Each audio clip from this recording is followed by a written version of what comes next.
today's episode of Hero Syndrome, we're looking back and forward. Hey everyone, welcome to the show. It's been a while. We're back with Hero Syndrome. Thank you for joining us on the journey inside of the prison walls, the prison of love.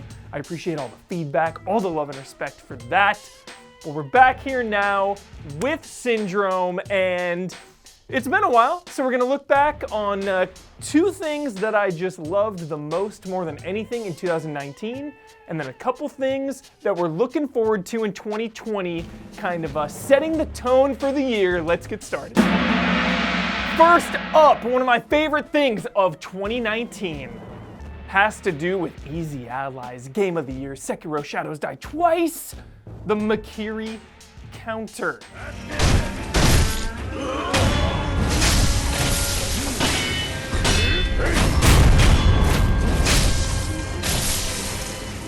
I love this move.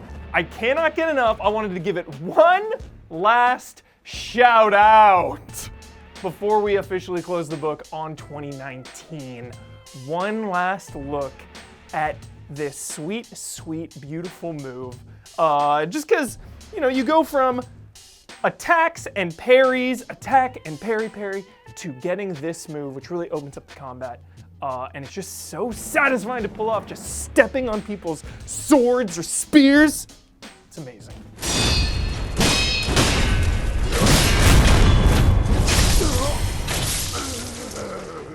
Next up was the Easy Allies Community Game of the Year. That's you, Resident Evil 2.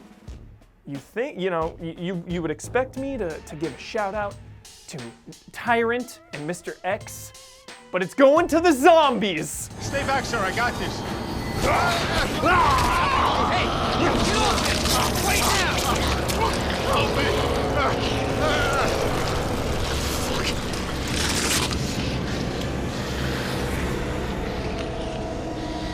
Resident Evil 2 Remake made me fall in love with zombies again. There have been so many zombies over the years. It's always zombies, brains. You know, so it can kind of go up and down with the fatigue and the exposure of zombies. But Resident Evil 2 Remake zombies just were so relentless, so intimidating, so overwhelming. You're just constantly surrounded. And it made me fear zombies, a feeling I haven't had in a Resident Evil game in a very, very long time. Watch out! Don, you know, it's the first episode back.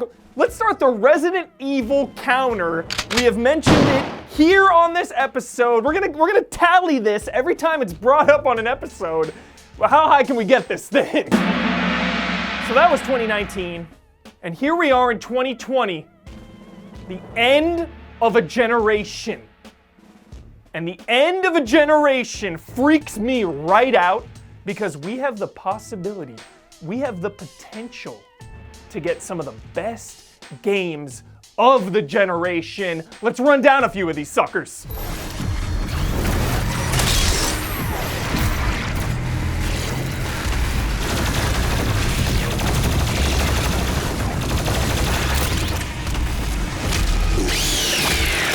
We got Doom Eternal coming out, which Ben Moore has played a bunch.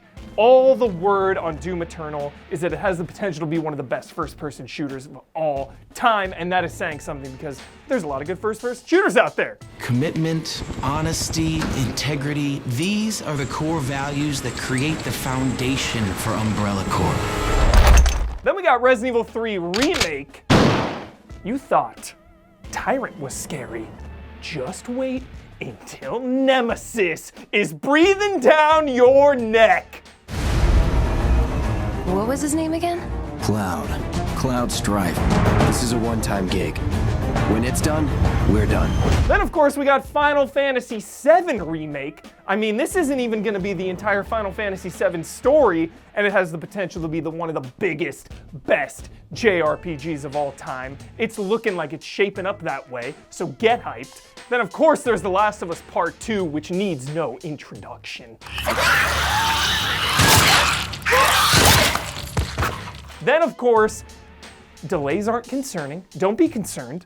Cyberpunk 2077 looks like it's gonna propel the entire industry and genre forward. All we can do is wait and see, but the point is, potential. End of a generation, endless possibilities. Here we go, we're going into it. The swan song, the finish line approaches. Can these games deliver? I say yes. So yeah, as the end of the generation winds down and we get these last few heavy hitters, then of course, the end of the road is new consoles. It feels like this generation has been going on for a while because we had those weird intermittent consoles, the pluses and the S's and the X's and the lights. But the next gen is here.